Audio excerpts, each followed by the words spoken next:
Serious. Do you know someone closely who turned out to be a murderer? How were they before that incident? Story 1. In my freshman year at high school, I made friends with a bunch of the upper-class guys.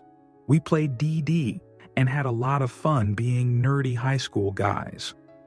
One guy, Eric, and I became good friends and managed to get a few classes together. We spent most of that year hanging out. As in many friendships, people sometimes have to move on, so I wished him luck in college and told him to write if he had time. This was in the time before most people had home computers. 9 months later, I'm reading in my room. I hear my mother yell my name. She doesn't usually yell, so I run downstairs to see my friend Eric's face on the news. He's been arrested for takedown, and it's bad. He eliminated an 8-year-old girl to find out what it was like. I couldn't believe that this was the same friendly, polite, intelligent guy my mom had hugged and fed at our home. He never seemed off or weird to anyone. It was a shock to everyone. Edit. I looked up the article and the girl was 8, not 4. Information changed to reflect this. Answer. I thought this was going towards the Columbine shooting as well. On the Columbine note, a close friend of the Columbine shooters moved to my high school very sooner after the shooting. He gave very detailed info and insight into how it all came together and was planned. He also brought that year's yearbook and showed every person eliminate. He also have personal photos of them together. He knew the killers very well and told me a few days before the mass shooting he was told to not attend school that day. The tragic part is if one of those close friends told somebody, it could have been thwarted. He told me all kinds of stories I found fascinating about the slow, steady rise of escalating troubles at school and home over many years with the shooters. He told me lots more, simply fascinating. Story 2. Went to college in the early 1980s with a guy who was always going on about his intimacy exploits with women, like who he had done it in a hot tub with, whose virginity he took under what circumstances, etc. Really over the top with it. About 10 years after graduation, I found out he finally admitted to himself he was gay, had a one-night stand with a guy, then promptly eliminate him. I think he's in prison for life now. Story 3. My teammates, high school basketball, dad eliminate his mom and himself. He concluded that she had cheated on him, so in his kitchen, in front of my teammate and his little sister, he pulled the trigger on his mom. Then, he led police on a chase downtown and eliminated himself on the street. We were seniors at this time, and we all knew his father very well. He had coached our AAU team a couple of times and was very active with the team. He didn't seem like a person that would do something like that. Story 4. A guy who I was friends with in high school lost his mind and jumped out a window from quite a tall building. He was injured pretty severely and was never quite the same after.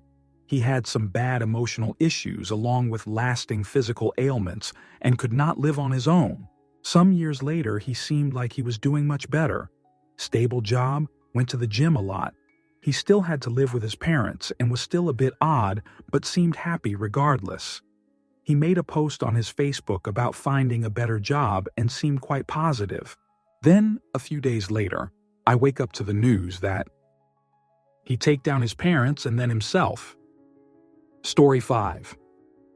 My adoptive uncle is an attempted murderer, but since the motive and the sentence is the same as an actual murderer's, I think he counts. He was always a smart dude and a talented artist, but ever since he was a small child, he had pretty bad anger management issues. He nearly took off my dad's, his older brother, left foot with a lawnmower when they were elementary school because my dad pissed him off. He got expelled from most schools for getting into fights and was in and out of prison ever since he was 14. He got his GED when he was 16. Strangely enough, he was really good with animals and was never mad around them. By the time I was born, he was in prison for assault. Before he attempted to beat a prison guard to passing, he was learning to speak French by watching Radio Canada TL and was giving prisoners some really fudge great tattoos. He was incredibly knowledgeable about the news and very well read. From what I can tell, he's still learning French, reading and watching the news, but now from a supermax prison where he will most likely spend the rest of his life. Story 6.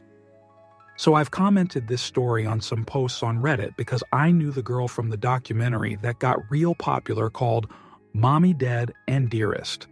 Her name is Gypsy, and she and her boyfriend eliminate her mother. Her mother had some extreme Munchausen's by proxy, where she made up a ton of illnesses Gypsy had. As a result, Gypsy was in a wheelchair, had a feeding tube, and was on a fudge ton of medications. She didn't actually need any of those things, but Gypsy had no idea. Mom had manipulated the fudge out of her. Anyway, I knew Gypsy when she was about 14 or 15. She seemed much younger. I met her through a feeding tube support group, and we'd spoken in person a few times at the organization's yearly conference. I remember she didn't talk much. Her mom did the talking for her. She always had short hair, huge glasses, and always had blankets and stuff in her lap as she sat in her wheelchair. She was quite sweet, with a very high-pitched voice that was very innocent and childlike. I kept in touch with her on Facebook a bit as well, but not too often. She was a bit odd, and her mom's relationship seemed very strange even from my perspective. You never saw one without the other, which wasn't too terribly uncommon within the support organization when it came to kids and their parents. I also remember her mom. She would ask me sometimes, "How did you get off all therapies?" Because at one point I was no longer needing tube feeds, and I explained how I'd done it, and I remember her looking at Gypsy super sad and saying, "I just don't think that's possible for her." Gypsy had said nothing at the time. When I found out what had happened, it was truly shocking. Gypsy's mom had passed her off as mentally challenged quite easily, and I honestly was under the impression that Gypsy was a bit slow, which was what everyone else thought too. And then to see those interviews with Gypsy where she seemed so certain, so well-spoken, and so cold and calculating, it was just bizarre. That was not the girl I knew at all. Seems fudge, but I understand to an extent where she's coming from. The treatment for the illnesses her mother convinced everyone she had are hell on their own. And Gypsy wasn't completely aware that her mother was using her and abusing her the way she was. I guess she eventually started figuring things out and got fed up. Answer: I feel awful for Gypsy. Yes, what she did was horrible, wrong, and unnecessary. But I am the parent of a child with a severe, progressive disease. I've been that parent who has had to stare at scans and see that ugly, massive, glowing mass in my child's brain. I held her through 27 rounds of chemo. I saw firsthand how sickly children can become when necessary medical chemicals are pumped through their defenseless bodies in an attempt to save their lives. I cried for the pain she felt and the adjustments and limitations her future will hold. I've seen other moms and dads lose their babies to cancers and disease we cannot prevent. But to intentionally and unnecessarily subject society's most innocent, our children, is without excuse or even comprehension. Yes, I have a basic understanding of mental illness and how Munchausen by proxy is likely a result of such, but I personally struggle to feel any pity or sorrow for Gypsy's mom. Story 7. A student at my school take down 2 people at the age of 15 who were neighbors. He was a discipline problem in school, but his mother always came to school to berate the teachers and defend him. There was mental illness in the family. Several of his teachers told me that they never dared turn their back on the kid. His best friend was rumored to be a partner in the crime, but was never prosecuted. At the age of 7, the best friend had hard little angry eyes that one couldn't see into, if that makes sense. Convicted killer died young in a traffic accident, and best friend died in a weird accident involving a train. Story 8. I used to work at the pet store when I was 18. A widowed regular, man in his 50s, used to come in all the time and had a good relationship with our staff. He liked me a lot and flirted with me. He even added me on FB. I added him back thinking he was harmless. He would ask to hang out with me a lot, but I always declined. You can tell something was off with him. He just really liked to flirt with women and manipulate them when he spoke with them. He ended up shooting his ex-GF point blank as she left her job, eliminate her, and then turning the gun on himself in a takedown tragic end one day. Left behind a daughter with no mother. Story 9. I wouldn't say I knew them closely, but I did have 2 guys in my graduating class who are in prison for takedown now. One of them eliminated his aunt using a knife, screwdriver, brick, and a few other things. I always did think he was violently unstable and reported him once in school for having a Bowie knife that I was convinced he was going to use on someone. Got him suspended. The second guy is actually in prison for hiring someone to eliminate his wife, which also fits with his personality as I remember it. He was the guy who would bow up to you and talk trash, but never do anything to back it up. Always tried to act super smart too, like he was the smartest person he'd ever met. Probably explains why he defended himself in court. Also explains why he lost. Answer. Sounds like Ted Bundy. Despite the presence of 5 court-appointed attorneys, Bundy again handled much of his own defense. From the beginning, he sabotaged the entire defense effort out of spite, distrust, and grandiose delusion, Nelson later wrote. Ted was facing takedown charges with a possible passing sentence, and all that mattered to him apparently was that he be in charge. Story 10. My dad take down a man in 2006. We were very close when I was very young, up until he relapsed into his heroin addiction when I was 45. Then he became horrible and abusive to my mom. Story 11. I grew up with a guy that is now serving life for first-degree takedown. It honestly wasn't a shock at all. Him and a group of people ran some guy off the road that was riding his bike late at night. They beat him, left the scene, came back and beat him some more, left the scene again, then came back and beat him some more. Nope, wasn't a shock at all. Edit.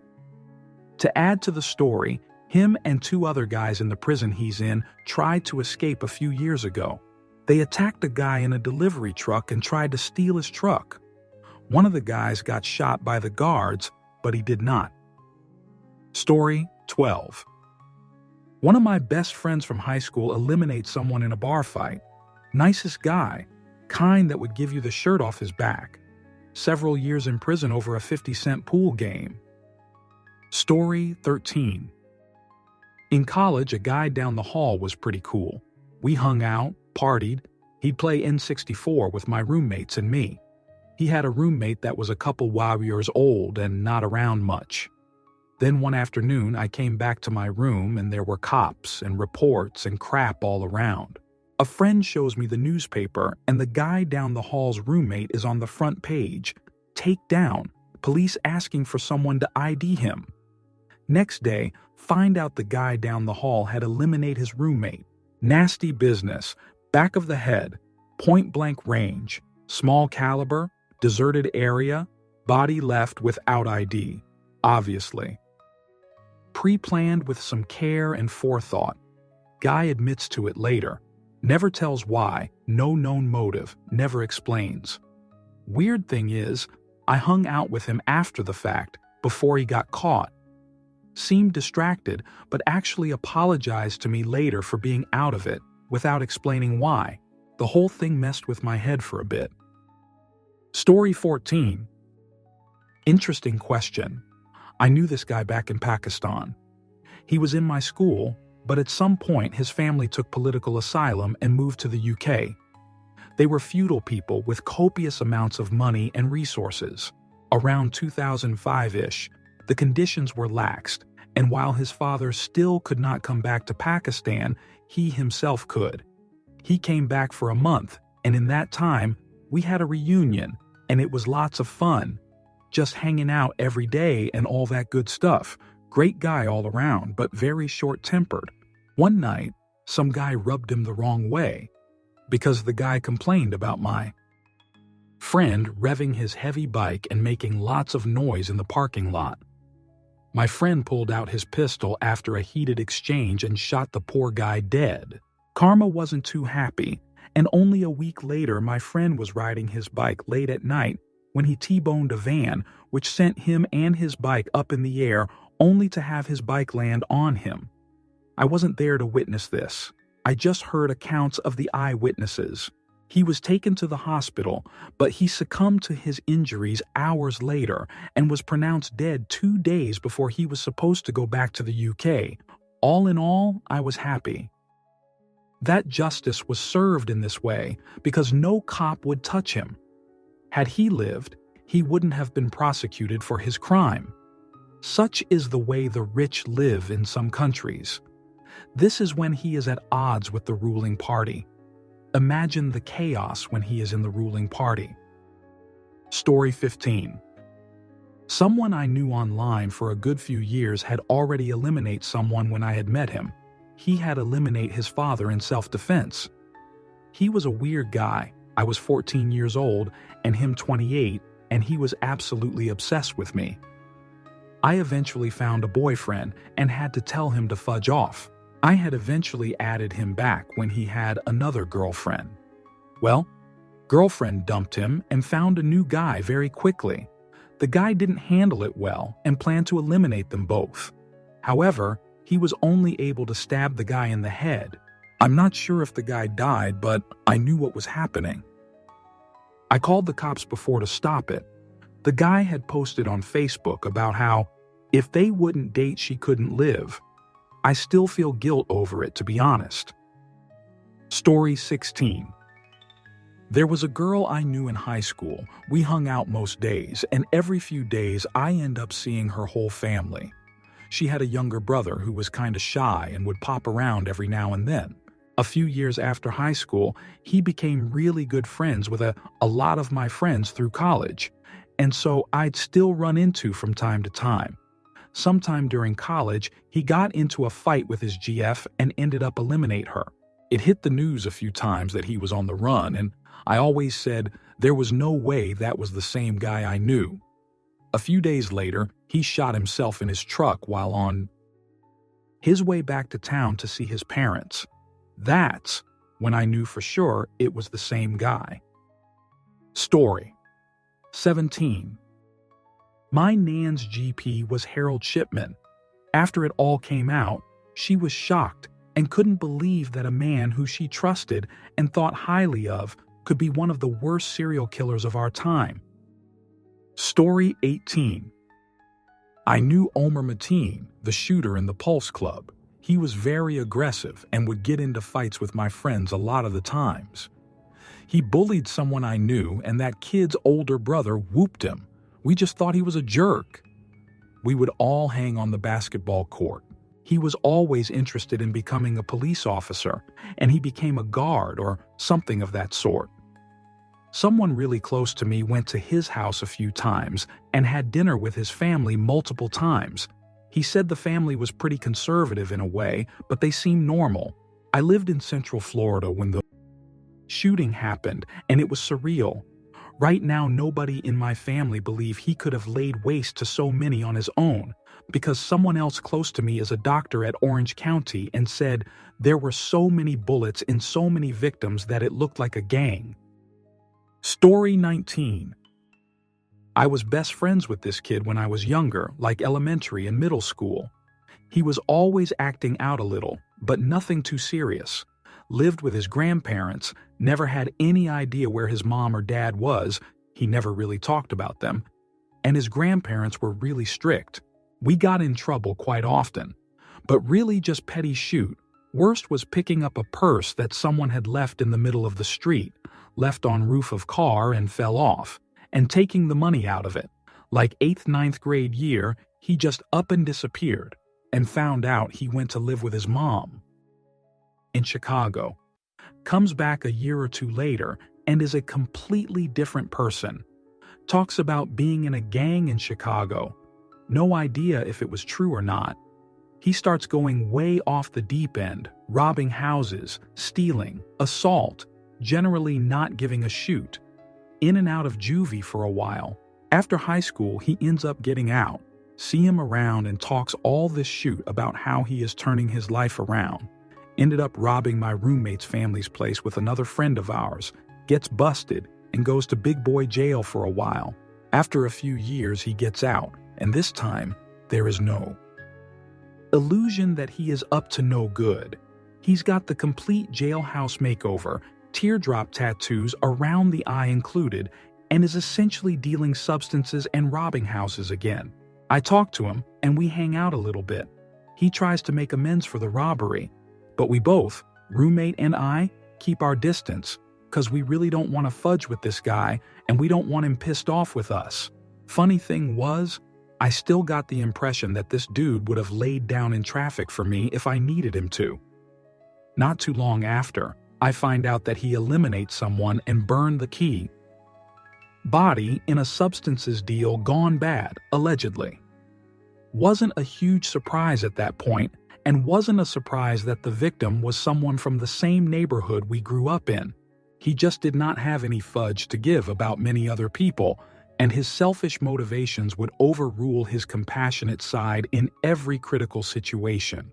I really wished he could have turned it around, but there was just no saving this guy, and I am really glad he is off the streets and out of my life.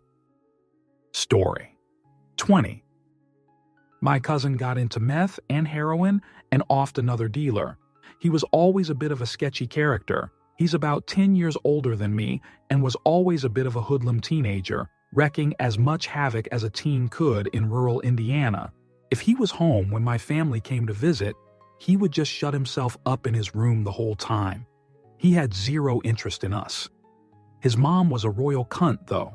I wasn't super close to her, but she passed when I was 19, and that was around the time I started to really notice the tension between her and my father. Turns out, she used to beat the shootout. Of my dad when he was a kid, she was 10 years older than him, and always treated him as her contemptible little brother. Story 21. An acquaintance friend-ish, didn't know him that well, he was in my extended group of friends, of mine that I partied and met randomly from time to time. When I was about 15-18, ended up joining ISIS a couple years later. One day when I read the news online, he was among Norway's top 5 wanted people. It was surreal. It was the seclusion, isolation, and generally shoot people around him that made him join them, because for the first time he felt he was heard, trusted, and loved. Also the reason he'd do anything for them and was so easily manipulated into becoming the exact opposite of what I remember him as.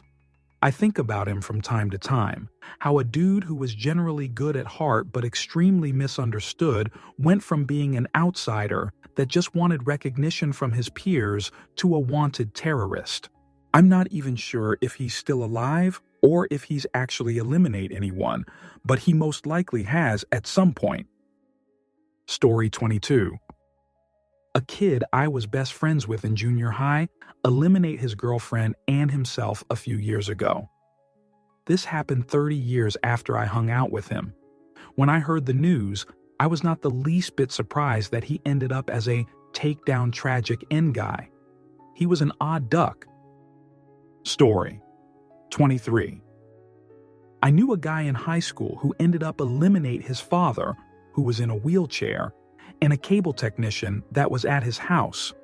When I knew him, he was one of the most popular guys in school.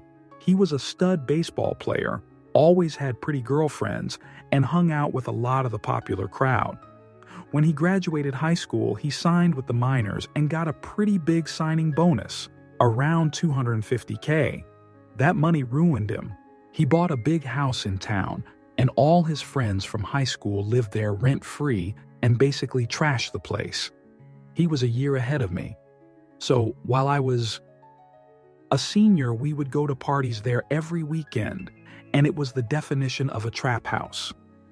Substances and adult beverage were in endless supply, with no parental supervision or police intervention.